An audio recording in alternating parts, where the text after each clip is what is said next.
This is Becoming a Blockbuster YA Author, the series that will guide you through writing and publishing a hit young adult or middle grade novel, and will train your brain to think like a best-selling author. We've now built your story's protagonist and antagonist. So now let's look at all of the other characters. Great supporting characters can add so much to a story. Think of some of your favorite characters from books and movies. A few of those favorites are probably not the protagonist, right? Kudos to the writer of that story for making such a great minor character that they actually become some people's favorites. The great thing about secondary characters is that they don't need the full treatment that we give protagonists and antagonists. You don't need to spend hours on their backstory.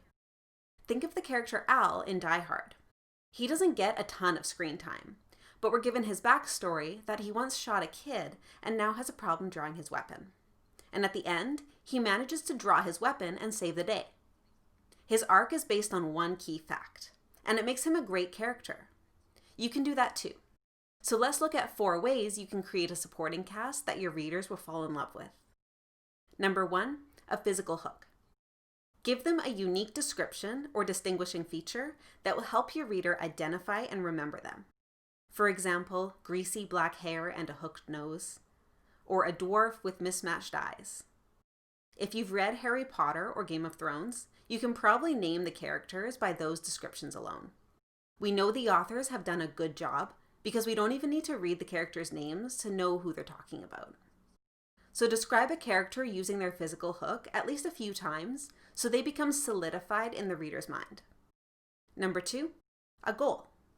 It doesn't have to be complicated. Some of the best minor characters have simple goals. For example, Dobby just wants to be a free elf, and he really likes socks. Then make sure the character's actions throughout the story are in line with their goal, and you resolve it at the end of the story. As a reader, it's satisfying to see a minor character achieve their goal at the end, or if they're a bad guy, fail to achieve their goal. Number 3, a secret. Create a simple backstory for them that includes a defining moment that shaped who they are today and the decisions that they make. This backstory can be worked out of them throughout the course of your story. For example, you could make a character who had a bad experience with an authority figure and is now mistrustful and rebellious. Most of their actions throughout your story are then going to be guided by this incident.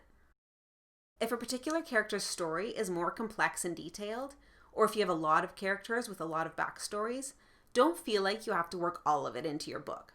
Just knowing it will help enrich your characters, and you'll find that they begin to write themselves.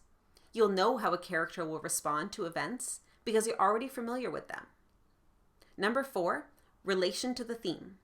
We talk about this more in the podcast on theme, but every minor character should reflect some facet of your protagonist's inner journey. Maybe their goal is in line with the main characters or the opposite of it. Maybe they're a sidekick or a sounding board to support the main character's inner growth. Maybe this character is flawed and acts as a warning about what would happen if the protagonist fails to learn their lesson. Or the character could be wise and enlightened, an image of what the protagonist could have if they succeed. So give every character some connection to the theme, because this will be their unique purpose in the story.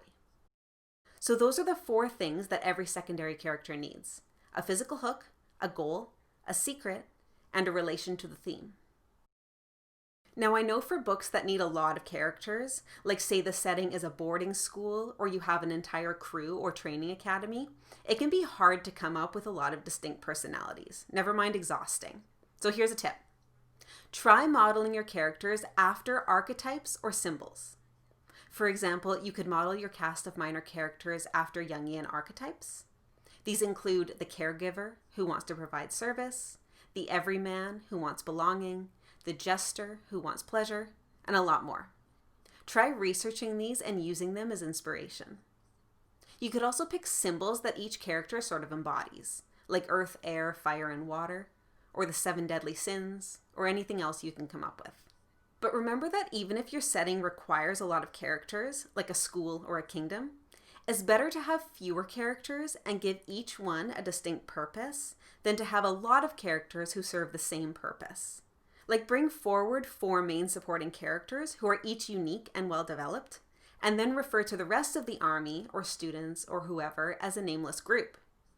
So if you find yourself with a big cast as you're writing, Try to combine or eliminate secondary characters who serve the same purpose. Trust me, the reader will be grateful for it. One last tip I want to give you is to make sure you introduce or at least refer to every character in the first half of your story. Introducing a new character in the second half of your story will feel out of place.